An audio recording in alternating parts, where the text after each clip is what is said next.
Hey everyone, and welcome back to another episode of the Isn't She Powerful podcast. I am so excited to have you here with me today because I have a special guest episode for you. This episode is with Heidy Caminero. She is a master mindset coach, and this episode is chock full of why you have certain behaviors and habits that just won't seem to go away. So the self-sabotage, the boredom eating, those are big pieces of what we're going to talk about in this episode. She's going to give us tips on how to hack our motivation, to better understand how to get rid of these habits that we currently have and do not want to have. Heidy is digging into all of it for us. It's science-based, it's practical, it's tangible things you can walk away and start to implement. And I just cannot wait for you to get into this and start to learn from her and learn from this conversation. Hopefully some light bulbs go off for you as you hear this conversation. I really quickly wanted to give a shout out to some of the cities that listen to the podcast the most. I recently was digging through some of the stats of the podcast, and I found that there's some cities that I've never even heard of that are listening to the podcast. Like the fact that Benton, Arkansas is the most listened to place for the Isn't She Powerful podcast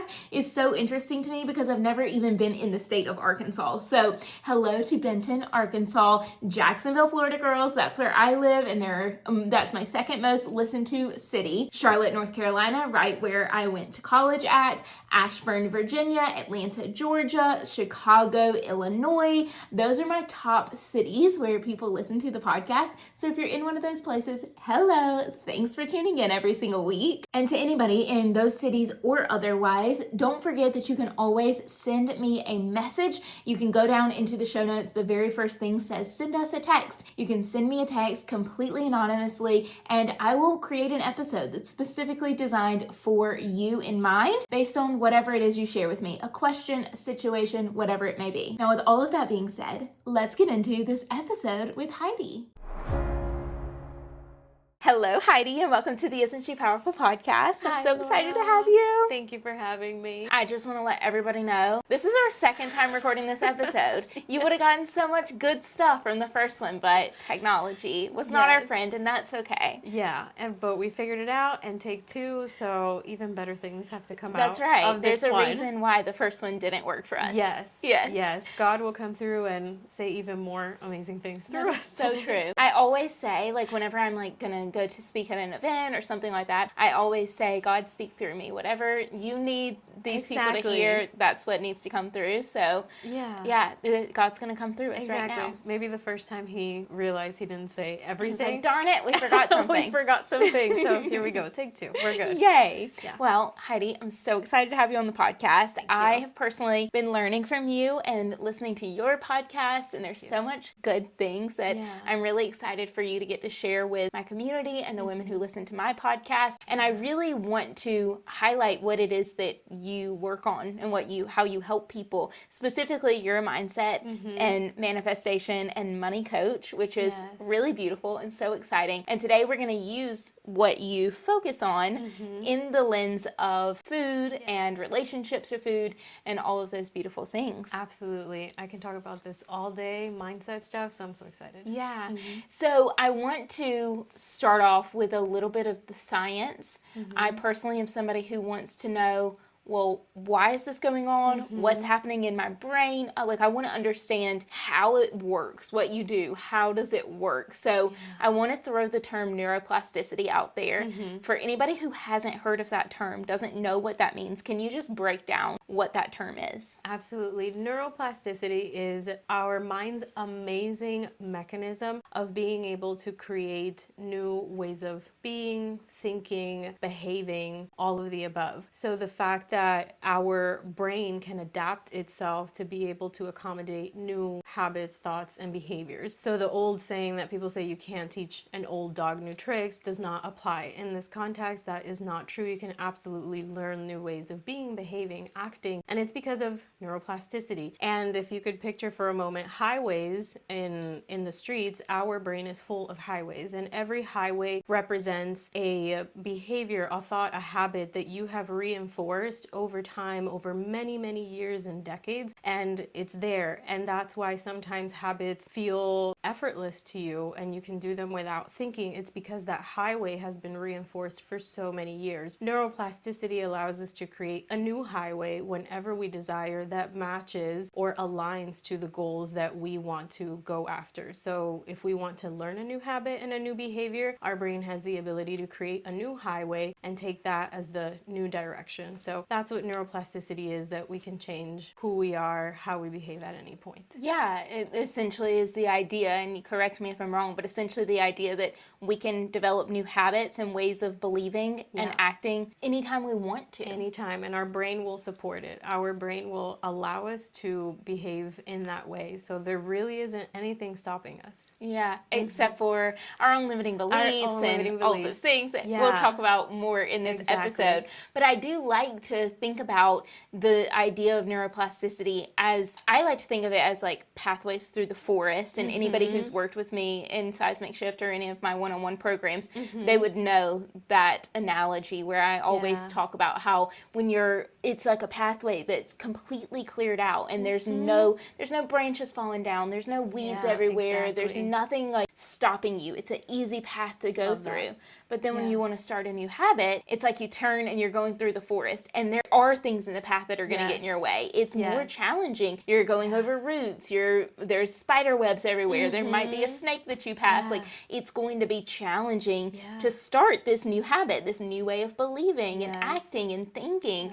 And so talk to me a little bit about when we are starting this new pathway through the forest, this new highway. We're building a new path. We're building a new highway and there's construction, you know. How do we keep going whenever it feels like we're running into obstacle after obstacle? It's challenge after challenge and it feels so hard. How do we keep going? Yeah, absolutely. The first place where I help my clients work is on their identity. You first have to see yourself as that future version of you who already easily has these habits and behaviors. Often we think that we need to focus solely on the habits, and if we change our habits only, then everything else changes and we see ourselves differently. It's actually a different direction. What governs most of how we succeed in life is how we see ourselves. So if you can pivot and change your self-image to seeing yourself as someone who health comes easily to them, habits become easily to adopt, then you become someone who can easily attain all of the resources and tools to be able to clear out that pathway. And eventually, with enough clearing, that pathway becomes clean and clear and it becomes easy to walk back and forth through that pathway. But starting with your identity, seeing yourself as a very different person will really have a trickle-down effect. Yeah, you mentioned it earlier today when you and I were talking before we even got started recording about the phrase I am.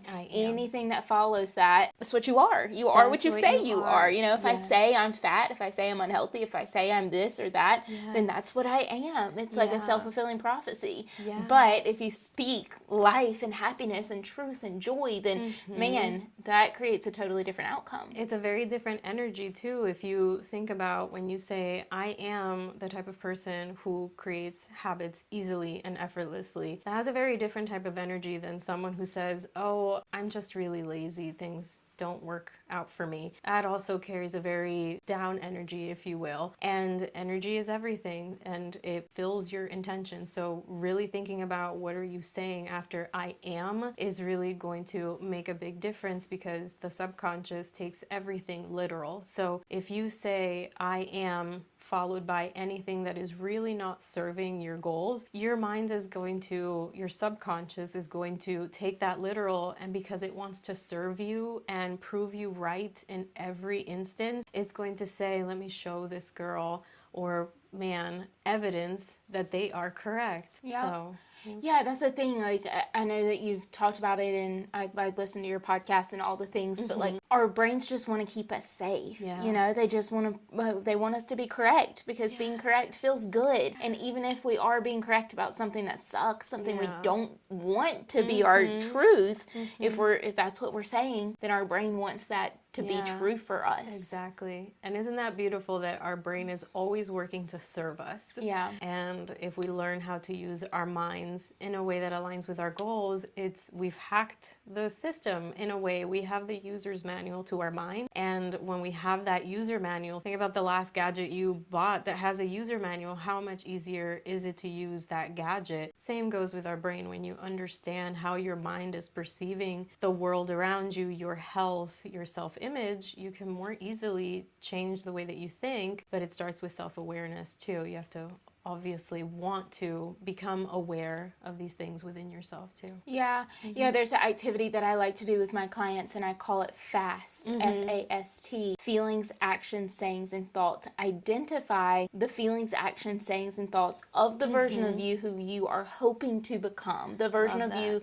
the person, like if you were just to wake up tomorrow and you had everything you wanted, you had the health that you wanted, the house that you wanted, the family that you wanted, every piece of it. Okay, what does she feel? Does she feel like she's fat? Does she feel and she speak mean to herself and she's always picking at her fat and holding her chubby tummy and like, well, how does she feel? What are her actions? What are her sayings and thoughts? Or is she doing things that are supportive of her, right? Like things that make her feel really good and really powerful, and she's getting in the kitchen and she's doing her meal planning and prepping. She's, you know, eating healthy, well-balanced meals. She's doing all of these things. Which one is she? You know what I mean? Exactly. And by knowing that, you're able to take more aligned action daily. I think that that's a big piece of it, is like I think for me, this is a habit that I fall into of like, oh, if I just believe that it's possible, then I'll be it. But there is action that has to be done. Yes, you're absolutely right. Like it still takes intention. It still takes us showing up every single day, making the choice to do all of these things, and through having the proper mindset and making the choices to actually do the actions that align with that mindset,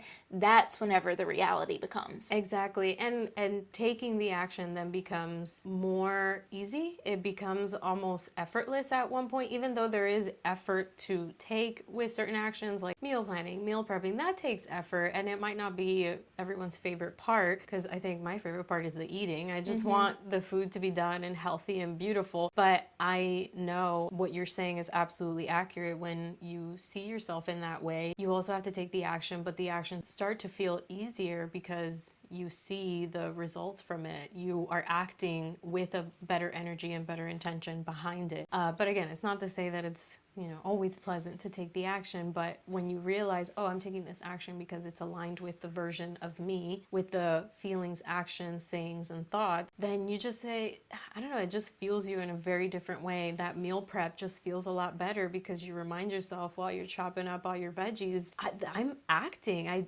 I'm doing what I said I was going to do. I'm committing. Look at me. It's like you stack evidence towards the goals that you have and towards the version of you that you're becoming. Yeah, 100%. I think that's where we end up getting into a little bit of a struggle bus with our health and wellness, is we have over time started all of these diets and then given up on ourselves, and then we started another diet and then we gave up on ourselves, and now we have so much evidence proving that it's not possible for us. We're not capable of living a healthy lifestyle. We're never going to lose the weight. And we also have generational evidence. Well, this is what my mom lived like. This is what my grandmother lived like. It's been this way in my family for years. This is how it's always going to be. So whenever somebody does feel like they have all this evidence stacking up against them, proof that it's not possible for them, proof that they're not capable of living a healthy lifestyle or whatever, how do we begin to mitigate some of that evidence that's built up over time? Yeah, that's such a great question. I believe it's first deciding that you want to see something different and that you're willing to be proven in a different direction. So the willingness of wanting to see something different creates a very different energy, how we've been talking about. And when you have had so much evidence in the direction of an unfavorable result and outcome, can you pause and ask yourself, well, am I willing to be proven correct that I can see a more favorable result? So that intention behind wanting to see it differently will begin to create a series of events that unfold to help prove you correct. Because if we're remembering our subconscious mind just wants to prove us correct, then can we set an intention and say, I'm willing to see this differently. I'm willing to see that I can be the cycle breaker in my family and have better health and live longer and not have chronic disease and not have the high cholesterol that runs in my family in particular. Can I make that decision and say, I'm willing to see that differently? And before you know it, the right holistic doctor will get put in your path. The right blog post will come in and give you some insight that you had never seen before and could be so pivotal for your journey. So wanting to see things differently makes a really big difference as well. And how we were saying, you taking the action towards that too, and say, okay, I'm taking this action with the intention of seeing a very different result because I'm doing it in a very different way than I have done it in the past. Yeah, and I think I've heard you say it before too, of the simple fact that you want it is proof that it's possible for you. Yes, it's one of my favorites. Yeah, talk a little bit to like that idea, because I think a lot of people, we see it as, well, I see her, she's so skinny, and it comes across as like jealousy in a way of like, oh my goodness, like I wish I looked like that. She can eat whatever she wants and still look like that, and it's a bitterness in a way. So talk a little bit about how that impacts it and how we can maybe, I guess, use that jealousy to fuel us. Yeah, absolutely. And I have an episode on that, on reframing jealousy, that I posted some time ago. And I invite listeners to view jealousy as an activator, something activating within you, that you saw something that you didn't realize you wanted, and now you feel activated to attain those same results. And also, the very fact that you are noticing these qualities within people means that you have those qualities within yourself, because otherwise you would be blind to them. You would never notice them. The fact that you're seeing and noticing someone leading a very healthy life and carrying themselves a very particular way, and you almost look at it with slight admiration, even though you might be labeling it as jealousy, that says that you have that within you, but some part of you is repressing that. Some part of you doesn't feel safe to allow that part of you to shine in that way. Why could that be? That's where self-exploration comes in. What did I learn about people like that growing up? What kind of conversations did I hear in my family and my circle around people like that? Because our minds also want to protect us from being ostracized and being outcasted from the family, from our group, from our community. So if any part of you perceives you being that super healthy person with incredible habits that are aligned to your goals, but some of that feels unsafe, like it's going to cause you your safety of being in community, then it will block you from the very thing that you truly want. But overall, what I want people to take away from everything I just said is the fact that you see it in someone means you are fully capable of having it. And the next step is to ask, what must that person believe about themselves for them to have that lifestyle feel normal and effortless? What habits must they have in place? What must they believe about the world, about the people around them? And start to dissect and analyze. And what we call that in coaching, in neuro-linguistic programming, which is the language of the mind, we call that modeling. We use the life of other people that we are looking up to and that we want to emulate to some degree, because we don't always want every single aspect of someone else's life, just some, but we start to model. We see their life as a model of what is possible, a framework, and now we dissect it. We say, well, what's working for them? And then we apply it in our life. That's what makes it easier. Yeah, I feel like there's a fine line there between, oh, I see this in somebody else's life, and it, again, feels like jealousy and bitterness, and, well, why do they have that and I can't have that? And like using that as a tool, as evidence that it can be mine as well. Right. I feel like there is a fine line, and it comes back to your mindset, your intention, the attitude that you go into it with, because it's really easy for us to fall into negative thought patterns. You know, like I feel like I for sure used to be a really negative person. It was really hard for me to see the positive in pretty much anything. It was just so easy to go to the negative. And then once I started noticing that about myself, I was like, I don't want to be a person who always looks at the bad in things, you know? So I started looking for the positives, and man, now I'm like, there's beauty in everything. There's positive in everything. Yes. But it took some self-awareness, would you say? Yeah. It started with being Awareness, aware of your thoughts. time. Like, it took intention. It took me actually taking the time to show up for it. And it wasn't just like, oh, I decided, you know, like going back to the pathways thing in the forest or the highways. it wasn't just, well, I decided I'm going to look at things differently and now I've had this new pathway and that's the path I'm going to follow. No, you have to choose to follow that path all the time. Like I have to choose. When I decided I was going to be a healthy person, I had to choose to go to the gym every day. I had to choose to eat my healthy meals instead of going through the fast food drive-through. Like it takes action too. It takes intentional actions. Yes, and repetition for sure. Repetition, which is exactly what it sounds like what you've been doing. And that the mind loves repetition in order to install a new habit. The more you do it, and back to your pathways analogy, that's how it gets reinforced. That repetition of clearing out, taking out the webs every day. One more action is a vote towards your goal. You're clearing out more, clearing out more. So yeah, it sounds like, and before you know it, that's the pathway that your brain follows naturally. But you have to get it. You have to train it to do that. Exactly. Absolutely. So if we were to take that back to this conversation that we're currently having, take it back to food and cravings, dieting, everything that the listeners of the show are struggling with and come to this to hear about, let's transition the conversation there for a minute and talk a little bit about the cycle of dieting that women have been in for so long. Like they've been, they start 21-day fix or keto or whatever the new next diet is that they decide needs to be done. And then they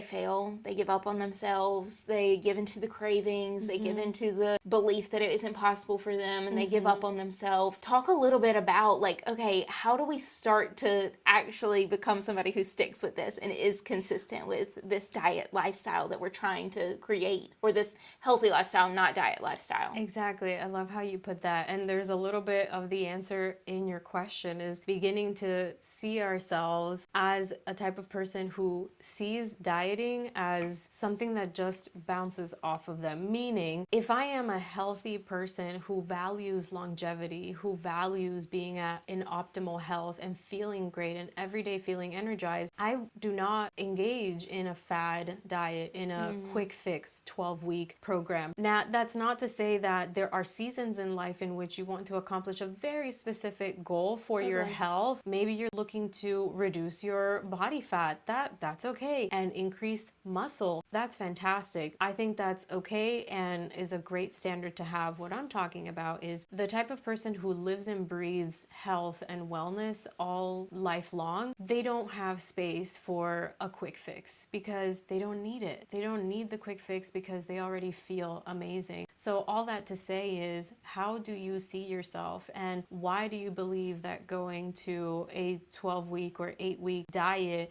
is going to resolve everything for you in one quick fix? What is it really that you're trying to address? And when we take a step back and we look at how we see ourselves, and an even bigger step back, what is the life vision that you have for yourself, and where does health fall in your grand life vision? So if you have 50 more years of life left, what do those 50 years look like for you? How do you want to be walking through your day? How do you want to be feeling? Are you then engaging in short cycle, short win types of programs, or are you the type of person who invests in long-term health and wellness, and this is just who you are? So that's what I would say is, first, really think about how do you see yourself, and take an even bigger step back. If you had another 50, 60 more years of life left, what is your big grand vision, and what does health look like for you? And that will begin to inform a lot of the choices that you make from here on out. And you'll see that perhaps the past choices that you made were not in favor of you living a long and healthy life. You were going for short bursts of dopamine hit, but you can always choose again. Today is always a good day to choose to make a new life vision. Yeah, totally. I like how you're putting all of this, and it reminds me of a conversation my dad had with me, I don't know, 100 times growing up. He would always say, it's a lifestyle change. Yeah. We have to change our lifestyle. We have to get rid of all of the bread. We have to never drink soda again. We can't have dessert. Like, it was like so all or nothing. And that's what he considered a lifestyle change. And I'm not saying that it isn't a lifestyle change. I do think it is a lifestyle change. But your lifestyle doesn't change overnight. weight. Exactly. And that was what he was trying to do. And I think that's what diet culture tells us we should be doing, is like, okay, well, we're just going to cut it out for 75 days, 75-day hard. Let's cut it all out, and then we'll go right back to it. Right. You know? There's never, I love what you're saying, because there's never that conversation of what happens after. Yeah, what next? It's the diet's done, so but what do you do after? And maybe that is what is continuing to feed this feeling that maybe you didn't do well, or maybe you did do well, but then you fell back to the old ways of being because you didn't have anything beyond that to carry forward the vision. Yeah, and that's why, like, so much of the work that I do is all about building habits that are going to last. I always say, you join my program, it's not a diet. There's nothing restrictive about it. I'm never going to make you take something out of your diet or, like, you know, show up in a way that, yeah, it's going to feel uncomfortable sometimes. Of course. Oh, you're going to have to get up off the couch and go for a walk whenever you want to just lay around sometimes. Like, that is the case. Sometimes you're going to have to make some sacrifices. Yes. But it's not restrictive and super strict rules or anything like that. It's building habits that are going to sustain you for a lifetime. Forever. Yes, it just becomes your new standard Becomes of your living. new normal. Talk a little bit about the video that you saw. I really want you to touch on that because I feel like I want it to paint a mental picture for the people who are listening to this. Yeah, so the moment in time that I can recall that really changed how I saw my mobility and strength training and enabled me to take it more serious and make it a non-negotiable in my life was mindlessly scrolling, but thank goodness on this day something good came about it, is I saw a footage of like an illustration of a woman having a hard time getting off the toilet, and then it cut to B-roll of someone saying, and this is why squats are so important to do. And something clicked for me in that instance, because what I interpreted in watching this illustration of a woman's struggle was lack of freedom.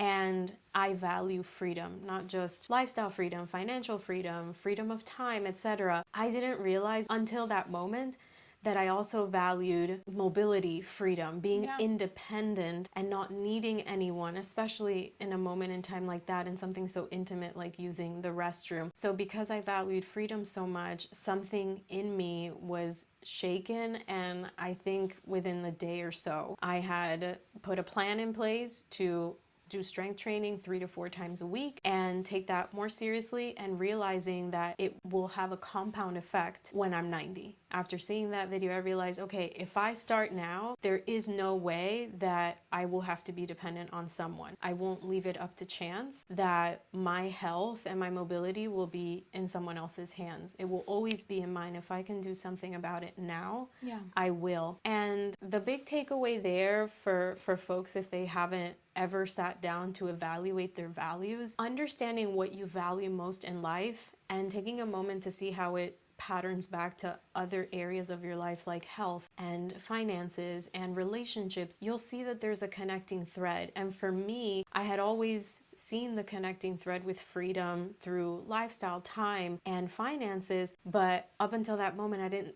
understand how it related to health. And as a coach, I always work on myself too. I am my best client.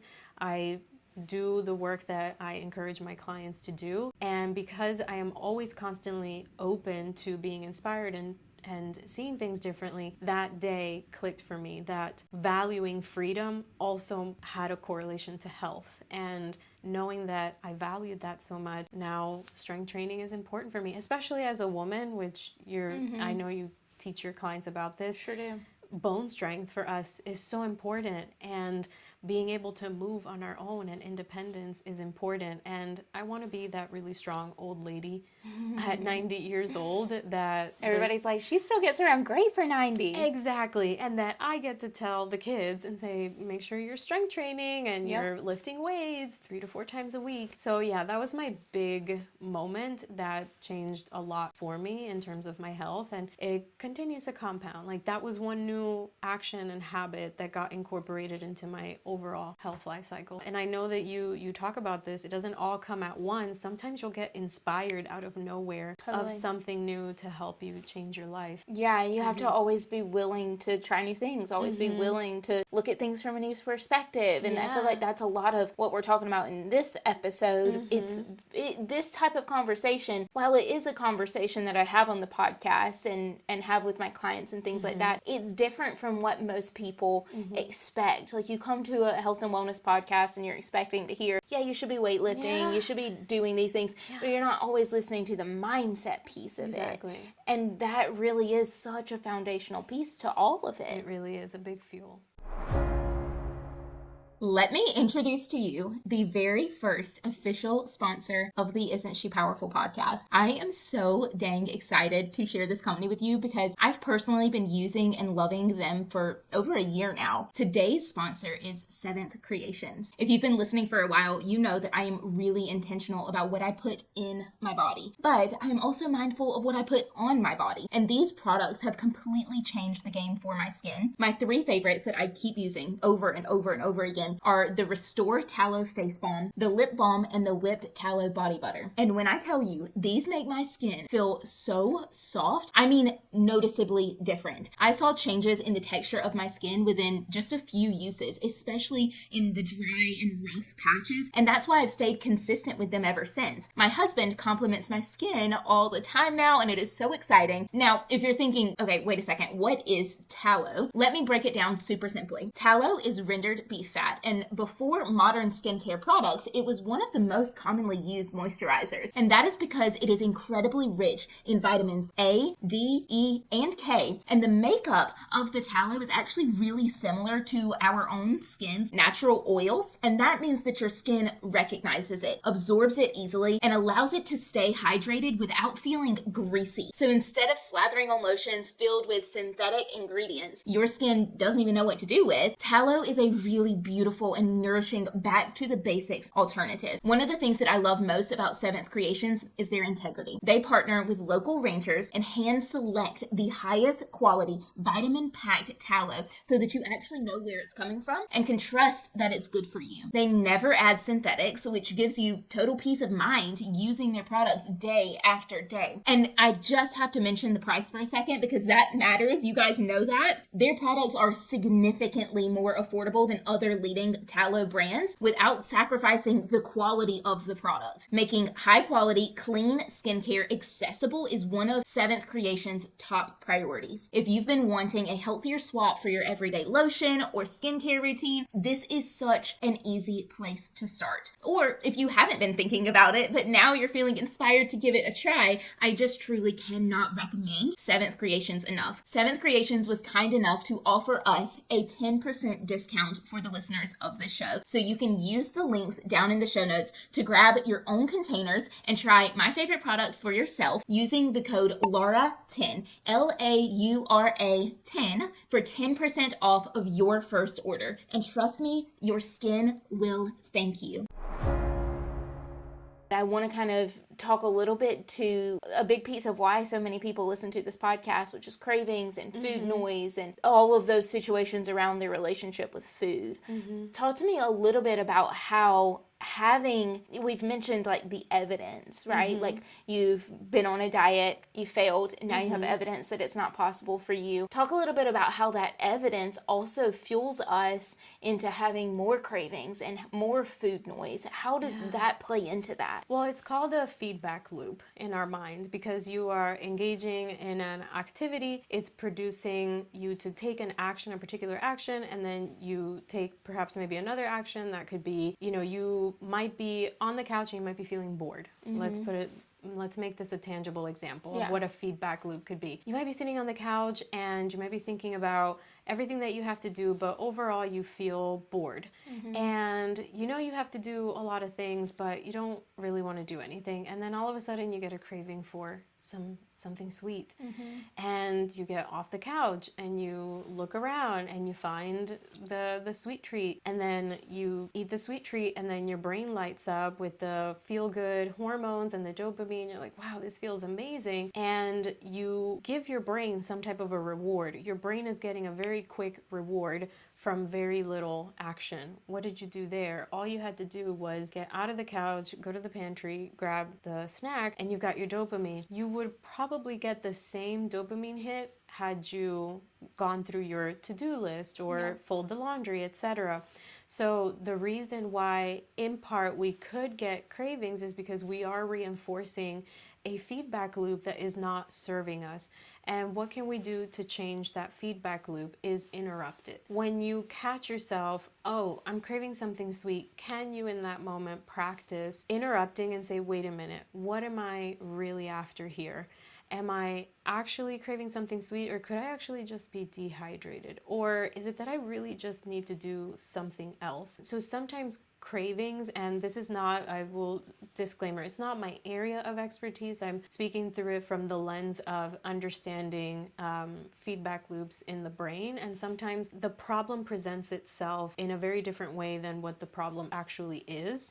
So the craving might not actually be the problem. What are you intending the craving to resolve for you? And maybe underneath that, there's something more that you need to explore. Oh, okay. Let's dig into that more, because that sounds like it's going to be a really juicy conversation. I know that you mentioned that you used to struggle with overeating. So talk a little bit to your situation, your struggle with that, and what you uncovered through digging a little bit layer deeper. Yeah, and the work never stops. So this is why I'm able to bring examples, because this internal work never stops. And I want to preface that to the listeners to know that how you always vouch for this, that this is a lifelong thing. So you're never going to stop learning about yourself and your food habits and how you see health. It's going to be there forever, but it's always rewarding. So my particular experience was, there was a season in life in which I caught myself that I would overeat at every meal to the point where I would experience pain. I would feel so full. It was as if I was filling myself to the brim, and then I couldn't fit anything more, and I would still continue to eat. And I remember that I would look forward to eating because of the flavors and savoring everything, and I just wanted to just stuff myself. And I remember at one point I paused and I just asked myself, why do I keep doing this to myself? Because I know I'm so uncomfortable for hours later, even though I look forward to eating, but why do I take it to the next level? Why do I take it so far? And I realized through doing the internal work is that I was turning to food and taking it so far because I was seeking pleasure and control, and I was lacking pleasure and control in other aspects of my life. It was a season of life in which my career wasn't going as I wanted, family relationships weren't going as I wanted. A lot of things felt like they were out of my control, but the one thing I could control unconsciously, I didn't know that it was conscious to me at the time, but unconsciously, food felt like something I can control. I can control how much I eat. I can control how much I put in my mouth. No one could tell me what to do. And at that season in life, I felt like other people were trying to tell me what to do. And I turned to food. And realizing that allowed me to get a lot of power back and begin to check myself at every meal and practice little by little. It didn't happen overnight. There were instances where I did overeat, and I would remind myself and say, oh, you did it again. What's going on? What happened today? What happened yesterday? What happened this week? And explore and be kind to myself and remind myself that I was learning a new way of being, until I reached a point where now I'm happy that if I feel satiated, I'm done. And I feel good about it. And if I'm finding myself that I might take it out on food to address what I might be lacking, I have a higher sense of accountability now to ask myself, what is it that I feel I'm lacking, and can I address it in that actual area and not through food? I think that right there is proof that there is so much power in you being aware and being willing to take a second and pause. You know what I mean? Like, so often we're eating so fast and we don't even want to take a second and pause because what's gonna come up when I take a second and pause? You know what I mean? I'm gonna realize that I'm unhappy in my life. That sucks. I'd just rather eat and feel uncomfortable. Right. You know? So sometimes I feel like it's a little bit of a choice in a way. And so we have to be willing. This is what I keep telling my clients. It's been my thing all of this year. You have to be willing to get uncomfortable sometimes. You just have to be willing to do the thing that doesn't feel great in the moment, but you know that there's something good on the other side of it. Yes, absolutely, 100%. And that I kind of apply that to, whether it be the physical, like going on the walks, sometimes you don't want to, whether it be going going to the gym, sometimes you don't want to. You don't want to do your meal prep every time, but you know that there's something good on the other side of it. Always. Same thing with the mindset stuff. Yes. You don't always want to break out your journal, and you don't always want to take a pause. You just want to finish your dinner. Yes. But when you do those things, man, you feel so much better on the other side of it. You feel more empowered. You feel like you do have a sense of control. You feel good about yourself. You feel good about what you've discovered, because once you can see it, in my case, like once I can see what the problem is or how it's been presenting itself in ways that really isn't serving me, you're absolutely right. Sometimes it's inconvenient to take out the journal, but I know that only good can come of it on the other side. And like a tip there is, usually I'll future pace myself on the other side of the uncomfortable thing. Definitely I can relate to not wanting to do my strength training on certain days, but there is never a strength training session that I've done that I have ever regretted. So for me, I have to think about 30 minutes after that session, when I'm taking a shower and getting dressed again, that I'm thinking, man, that was a really great workout. And anchoring into those feelings as if they've already happened makes me more inclined to do it. Yeah. And that's one way to hack motivation, is to think of it motivation already being done. You already did it. The meal prep is done. Picturing that moment when you put that last Tupperware in the fridge and you think, my meals are done for the week. That feeling is so incredible. So yeah, thinking future pacing, thinking after it's being done. It's uncomfortable in the moment, but if you can think about everything being done, feeling good, fulfilled, happy, content with yourself, and it just makes it easier to do. Yeah, you're using that term future pacing, and I that's something that I actually have an activity that I do with the girls in my group coaching program for future pacing. But I like, in the episode that we recorded that didn't record, I liked how you used it like 15 minutes from now. How am I going to feel in 15 minutes? And if I get up and I do this thing that I'm putting off doing, am I going to feel good or am I going to feel bad? If I sit around on the couch, am I going to feel good or am I going to feel bad? Right. 15 minutes from now. Yeah. And I think, because like sometimes I feel like we future pace like a year from now. We try to like envision what my life will be like later on, like time and time after this. But I just want to know in 15 minutes if I get up and do it, Yeah, that is such a good point, Laura. No one's ever painted it actually in that way, of that we normally future pace so far in advance. So it doesn't feel very motivating because it feels like still so far off. Yeah, the runway feels so long. But oh my gosh, you just helped me realize something, that why future pacing in a shorter spurt works so well is because you can anchor. So tangible. It's so tangible because you know that those 15 minutes are going to happen pretty soon. Yeah. So if you just future pace yourself to 15 minutes after the activity is done, especially if like you're about to get up right now and go to the fridge and grab an unhealthy snack, you can say, wait a minute, 15 minutes after I eat that snack, am I going to be happy? Am I going to be satisfied? Or am I going to be upset at myself? Which one do I want to choose? And a question that I think everyone can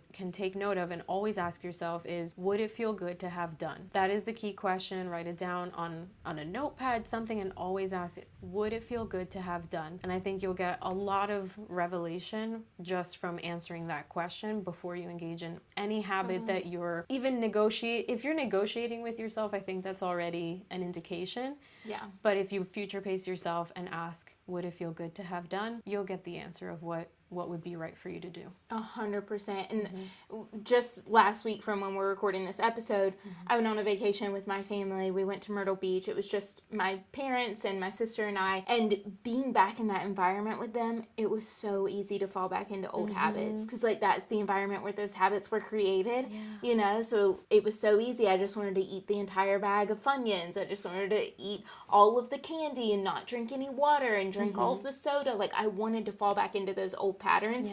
because that just felt natural. It wasn't even like I was like thinking or making a choice. It just was what my body naturally gravitated towards wanting to do. I think going back to the conversation about the pathways in our brain, those old pathways are still there. Yes, you know, like I'm definitely like they might be a little bit more overgrown now. Yes. But when I'm in that environment, it's like my brain wants to go down those pathways instead of these new pathways. Yeah, absolutely. When you were mentioning this memory of being with your family and engaging and having maybe the whole bag of chips when maybe all you intended was a little bit more, and if it still applies in this context, is that sometimes we'll engage in habits and ways of being for acceptance and to be That's what I want to part talk about. of our community. Because if we think back to the caveman days, if you were kicked out of the group, it meant death. Like you couldn't survive on your own, and our primitive brain, the primitive part of our brain, is still very much active. You might hear people call it the lizard brain, the primitive brain.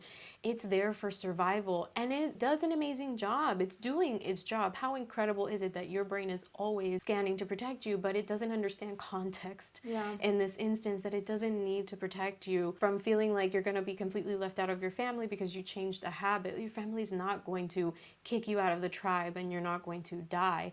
So sometimes we unconsciously fall into a behavior or a habit or a way of acting as a form of belonging, because who doesn't want to belong? That's not a bad thing. I think where we can maybe, it's not even bad. I want to be very mindful about good or bad. It's just what is aligned with your goals and what is not. That's truly what it is. Let's move away from good or bad. We might fall into things that are unaligned with our goals because unconsciously the subconscious part of our minds is driving the bus and saying, hey, let's belong. We want to belong. We don't want to get ostracized. So our brain will do that sometimes. And how do we catch ourselves? Self-awareness, like taking a pause. For me specifically, I know that in some instances I've stopped recently because I've caught myself, but there were times in the past where in gatherings I would eat even though I wasn't hungry, but it was a way of staying in connection with the group Everybody of people. else is eating. Everybody else has a plate in their hand. Yes, especially like at a networking event, everyone has a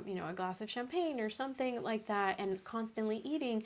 And sometimes I wasn't hungry, but I felt odd, weird, left out if I wasn't engaging. And that's a good way to also be self-aware and see, wait, why am I eating this? Because I know I had a really good meal before I came, so I'm not really interested. Yeah. What am I truly after? So what you described that happened in your experience when you went out with your family could have been that, because I'm not a doctor, I'm not a psychologist, and I want to be very sensitive about that, but I do want to give the information that empowers someone to take a pause and ask and assess and say, wait a minute, why am I engaging in this? Yeah, I feel like whenever it comes to families, it feels a little bit more challenging. You know what I mean? Like it's a little bit easier when you're meeting people that you don't necessarily really know. You're at a party or something like that. It's a little bit easier. But when it comes to your family, whether that be immediate or a little bit more extended, totally, it is more charged. And so I think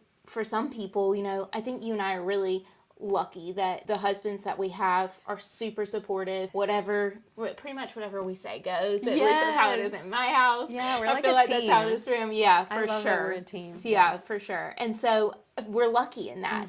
But I do feel like there are some people who, a lot of the clients that I work with, their spouses are not as supportive. They're, and it's not even like it directly mean, it's not like they're trying to be like that, but they're like, well, I'm not eating that, or I'm okay, you can have that, but I'm going to have this pizza or whatever, it's their husbands or their kids or whoever that they're feeling like, not necessarily are they feeling judged by them, but they're an obstacle, and is it more challenging to stay healthy with those people. So talk a little bit about how to navigate that situation if you have any advice to that. Oh, absolutely. And I know that we talked about this a little earlier, but you just speaking on that triggered a memory that I had forgotten about. about, so my transition story from regular standard diet to a vegan diet. I forgot up until now that when I transitioned by myself, and when on my own, I made the decision for myself. I didn't convince anyone, but I remember at the time I was dating my husband. We were just boyfriend and girlfriend, and he had come over, and it was the day that I decided I was going to tell him. It felt like a really big announcement for some reason,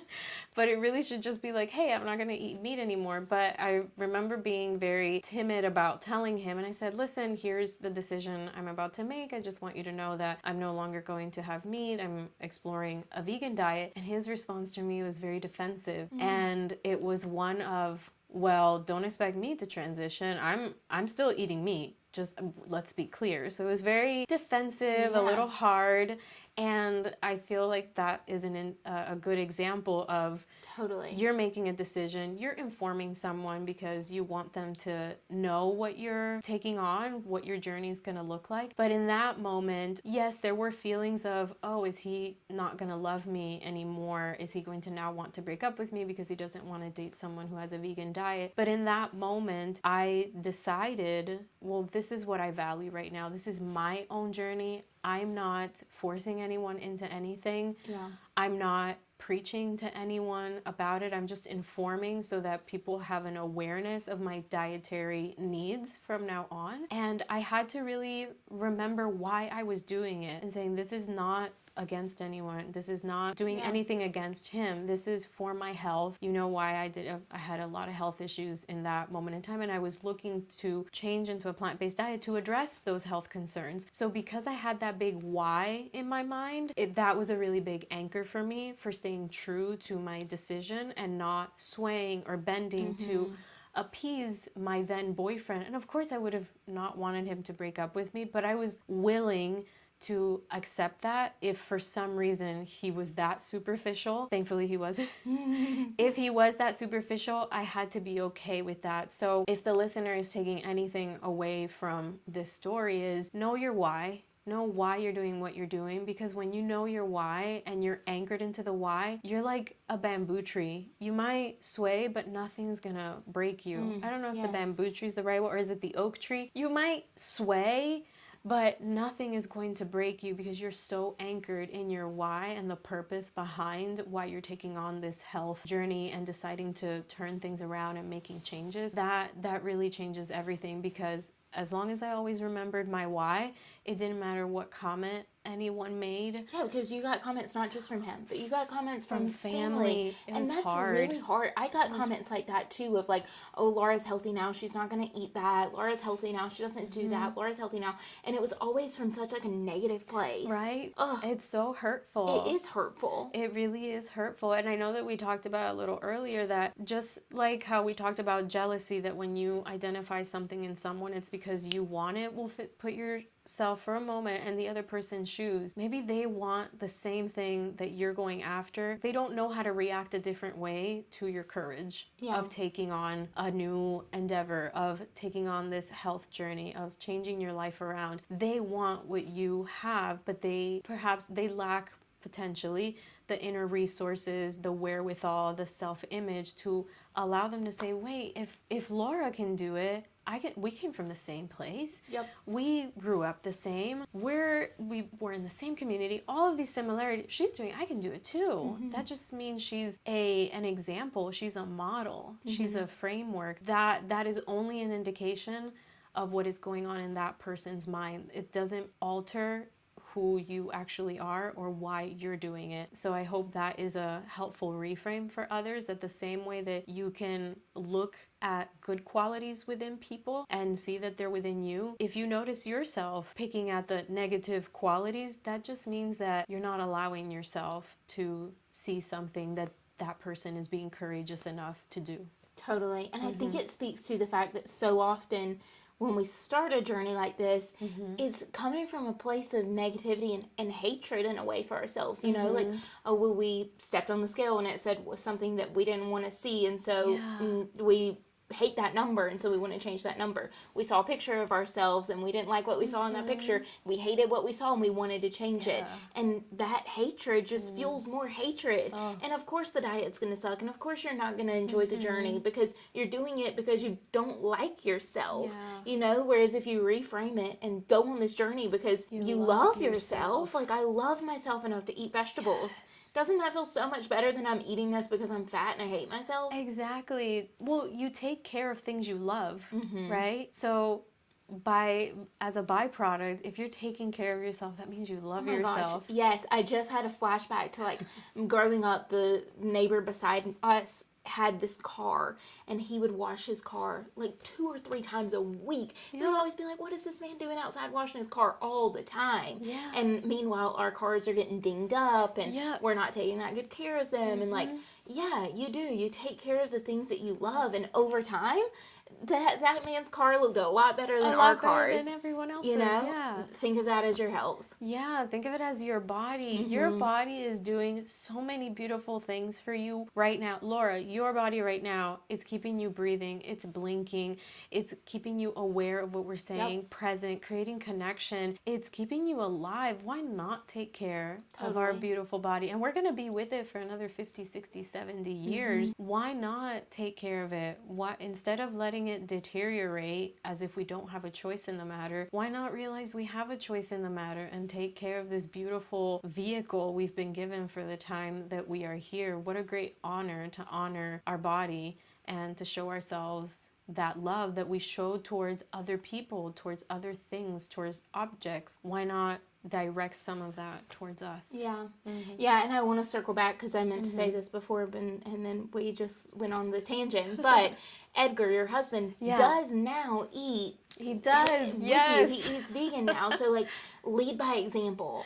You know, like these, and I'd love for you to tell the story of that transition for him. But, like, so often the people that we are saying, that come to us and they're like, well, don't expect me to do it with you. If you just, like, sprinkle in a little bit of it here and there, show them, guide them, without it being so forceful and directful, like grabbing their hand and pulling them down the path. Instead, you just lead by example. And I promise you, eventually they're going to follow suit. Absolutely. I'm glad that you brought that around. But yeah, if I could summarize it, that's exactly what happened. I led by example, and not with the intention of ever changing him or anyone around me.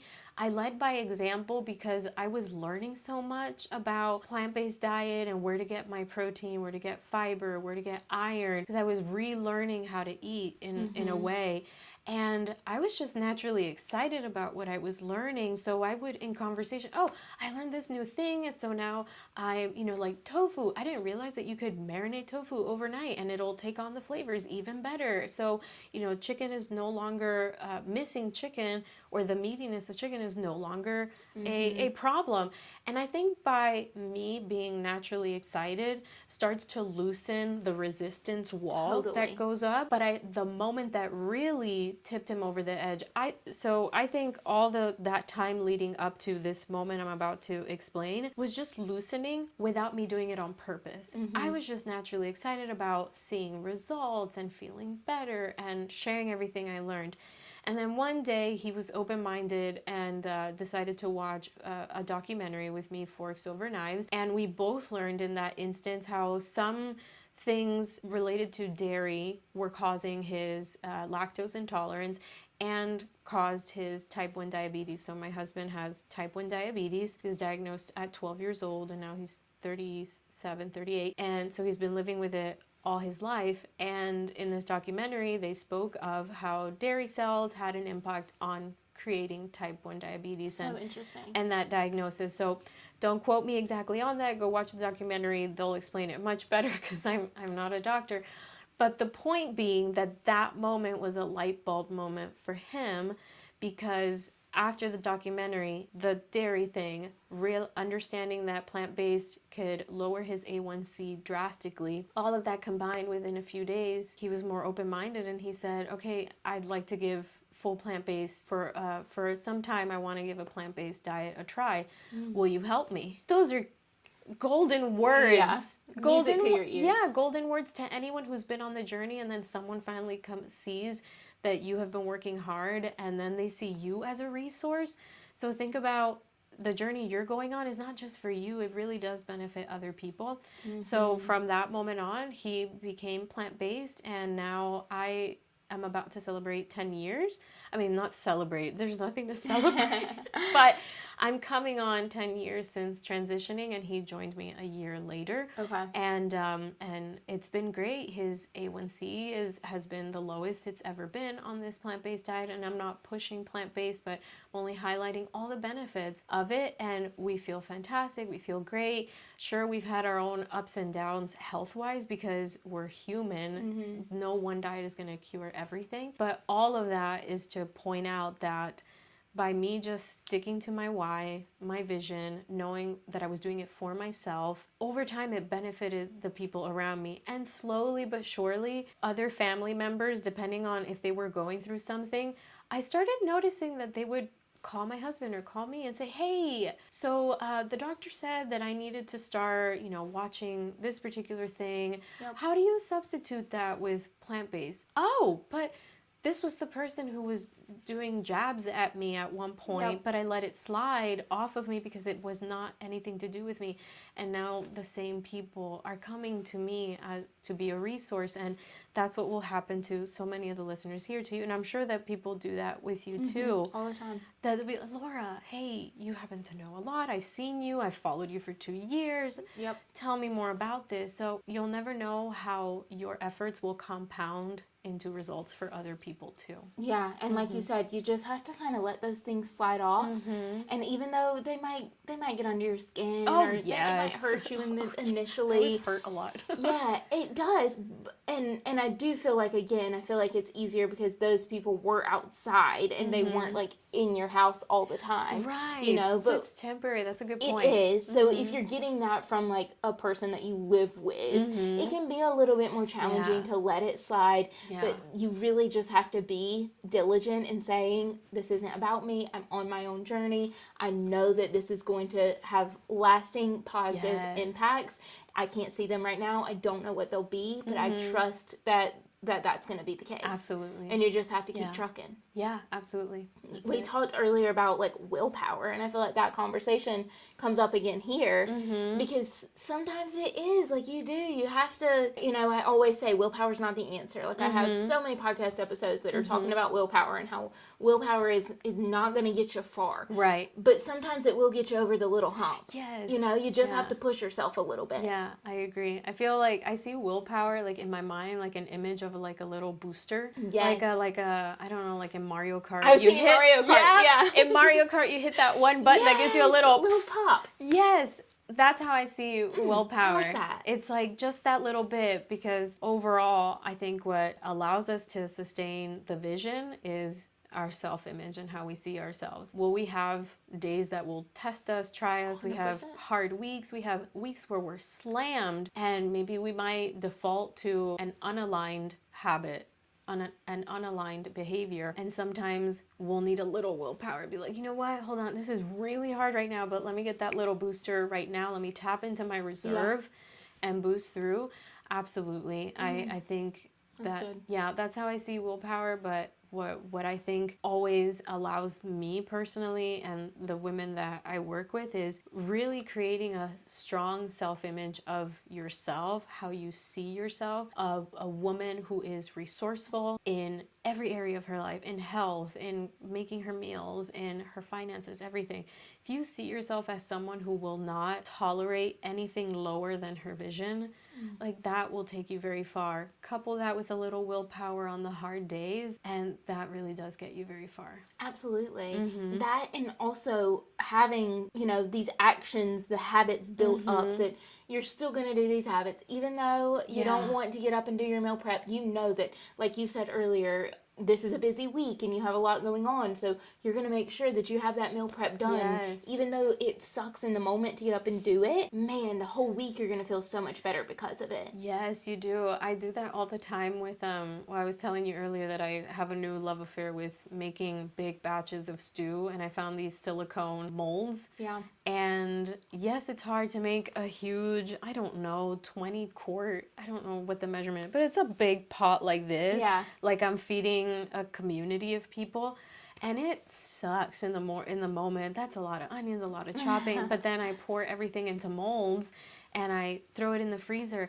And I tell you, on a hard, long day when my fridge is empty, and I remember I have frozen stew that's full of protein, fiber, all my veggies, everything. I say, thank you, past me. Yep. Thank you, past me, for powering through, using that little bit of willpower you had left on the day that you really didn't want to do it. And I took care of future me in that moment so that I could stay aligned with my goals. So sometimes it's saying, how can I take care of future me right now? Yes. Yeah. And I mentioned earlier about the fast chart of mapping out, feelings, actions, sayings, and thoughts of the future version of yourself. I had a client in the past who said, what would future Marielle do in this situation? I love that so and much. I loved that. I really did enjoy hearing her, like, when she just put it into that simple sentence.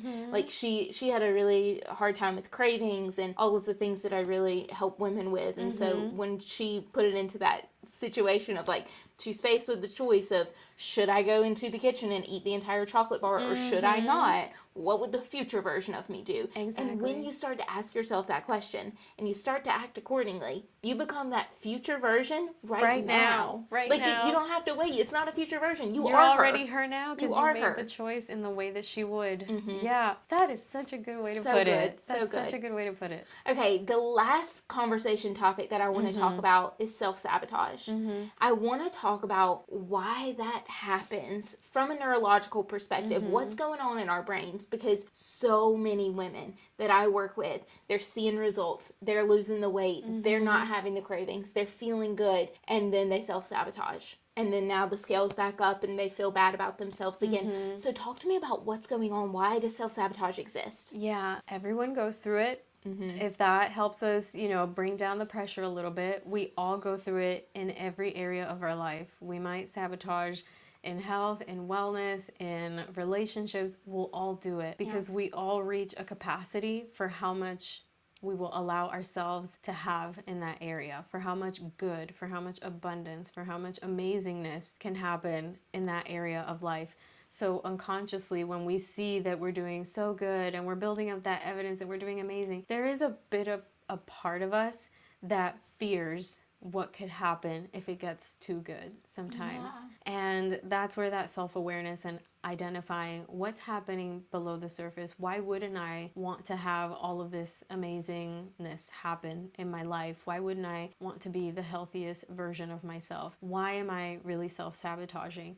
And then the other part is our self-sabotage is a form of how the mind is protecting us, because the mind will always protect us. The unconscious mind will always protect us from anything it perceives is danger. And anything that is unfamiliar is danger, even if it's good for us. Because the unconscious mind doesn't have a track record of what happens in this unfamiliar territory. It can only create scenarios in our mind based on past experiences. So when we self-sabotage, a question to ask is first, like, what is it? What are you finding yourself that you are not allowing yourself to show up in that highest version of yourself, in your highest self-image? What is causing that? What would you fear would happen on the other side if things went really, really well? You got the result you wanted. Your clothes are fitting incredibly. You're feeling amazing. What do you fear might happen on the other side? Sometimes we unconsciously fear that people will hate us. Sometimes we'll unconsciously fear that people will want to kick us out of the group in whatever way. Because again, we don't ever want to be outside of the community. We want to belong.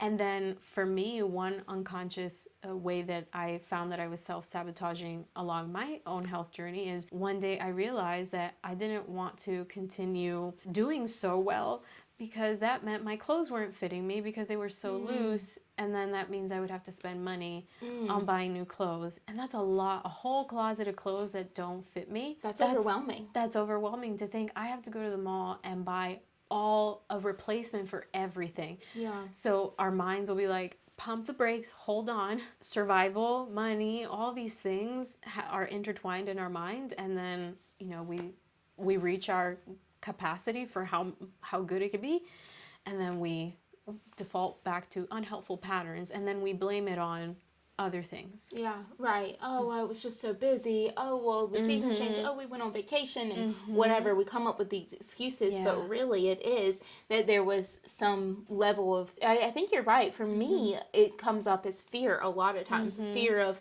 the unknown or whatever that may be, and fear of it not working again. Like, I don't want to let myself down again. I've been down this road before. I've been on the diet before. I don't want to feel the feelings of failing again, because that sucks. You know what I mean?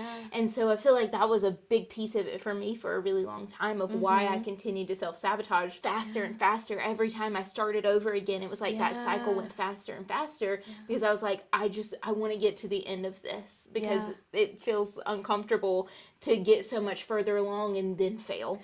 Like, I'd rather fail now than be further down the road and then fail. Exactly. What you're describing is you wanted to move away from pain. So think right there. The mind knows what pain is, and you were associating a future that didn't exist, but you were only creating that image in your mind because of past evidence, because your mind didn't have new successful evidence. And today is a good day to start giving your mind new successful evidence and change that. But yeah, it's very interesting how that was occurring in you. Feelings of pain are coming in, that feeling of failure. The mind is like, gotta protect this girl. We don't want pain. Let's get it over with. Let's give her some dopamine. We know that all these things make her happy, even if they're unaligned, but she'll feel good. Let's give that to her. There's our mind protecting us and loving on us, but we're like the adults, I guess, that we have to think, hold on, we're more in control than we think. Who do I want to become? I'm willing to see this differently and stack evidence in favor of showing myself that I can have a very different future than I've ever had before. Yeah, I don't know if you've ever seen the movie, and I don't know why I love this movie so much, but it's the movie with the little people in your head, and you know what I'm talking about. Oh, my nephew loves this movie, and I love Inside Out. Inside Out. Inside Out. I love what that. happens. Yeah, exactly. It's like I envision like there's little people, and every time you start a new diet, they pull out the file folder and they're like, look at this time and this time and this time and this time, and they're just giving you new evidence every day of like, it's not going to work. Ding. That's it. That's exactly it.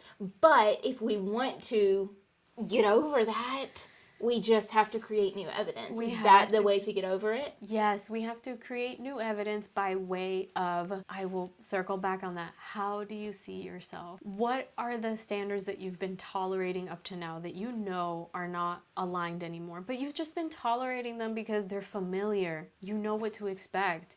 You know how to plan for it. You know how to work around it. You know what happens. Write all those down. What are those standards that you've been tolerating? What are the new standards that you want to move into? What will become your new standard of, like, your barometer that you will tolerate from now on, and where it will make it easy for all of the unaligned things to just fall away. You call it, like, on the plate, like crowding out, but this is also an even more intentional analysis of yourself, of who you are.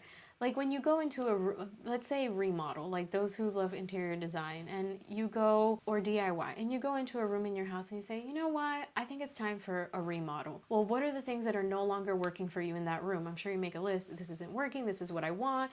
This is what it has to look like. You're doing that with yourself and in your mind as well. Here are all the things that are not working for me anymore for where I want to go. And then we make a list of all the things that we would like to have in our lives, the habits that would be great, behaviors, the ways of believing in health and in ourselves. And we start to make intentional decisions around, well, what are some things that I know I can change? What support do I need to make these changes? In comes your program to be able to make those changes. And overall, taking those steps to change into the version of you who is living that grand vision in your life, and allowing yourself to believe that you can be that person. That even though you don't have evidence in your past, from your family, from your friends, that you can make that change. Maybe you're the first one in your family who's been brave enough and courageous enough to want to stop chronic, disease or bad health choice, unhelpful, bad, I'm human, like everyone, unhelpful and unaligned health choices. Maybe it stops with you, because the people who come after you will see you as a model for more aligned choices. So it's constantly always asking, who do I want to be? Who do I want to become? And what can I do today to get closer to that person? Yeah, and I think that that's ultimately how you build the evidence. I think we want that evidence to come quickly. Yeah. But you have to build that evidence through just showing up every single day, like continuing to make the choices day in and day out, and before you know it, you now believe that it's capable for you because you're living this lifestyle because you made the choices to get to that lifestyle. Yeah, absolutely. And one day something will happen where you're presented with a situation, an experience, something, and you catch yourself making a very different choice without negotiating. And in that moment, you'll catch yourself, because it happens to me all the time when I'm making deliberate changes in my life, where I think, wait, past me would have thought very differently about that. That just came so natural. So just know that in time, you will truly just become a whole new person. And not a whole new person in the way that people think, that people won't recognize you and you truly are inside out a whole new person. No, this is more so a person who lives in alignment with their goals and their vision.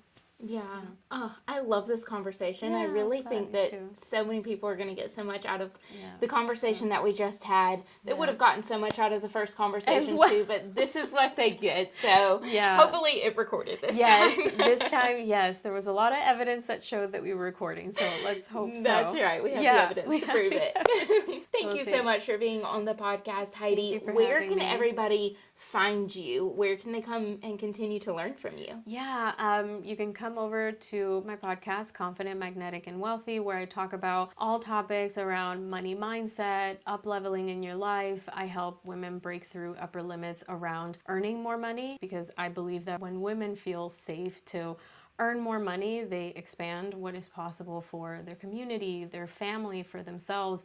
I've seen what a multiple six-figure income can do in my life, how it's broken cycles in my family.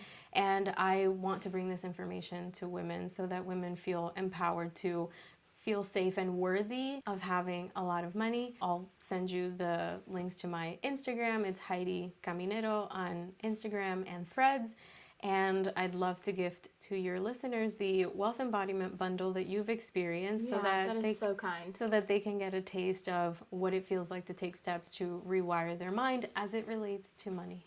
That's really kind. I will say to everybody listening, I've been listening to, she has multiple things in there, subliminals and all kinds of things. I've been listening to the subliminals very consistently, as well as the other things, but specifically those.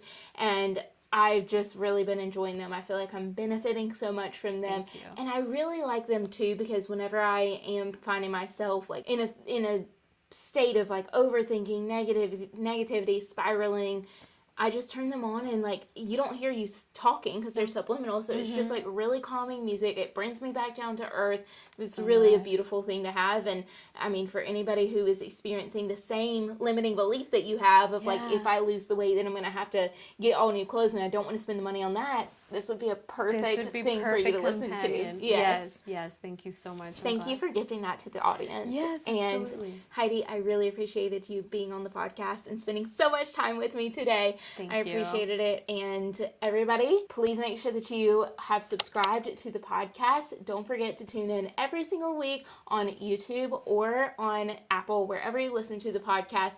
Thank you so much for being here, and I cannot wait to see you in the next one. Thank you so much. I can't wait to see you again next week. And always remember, the more you know, the more you grow.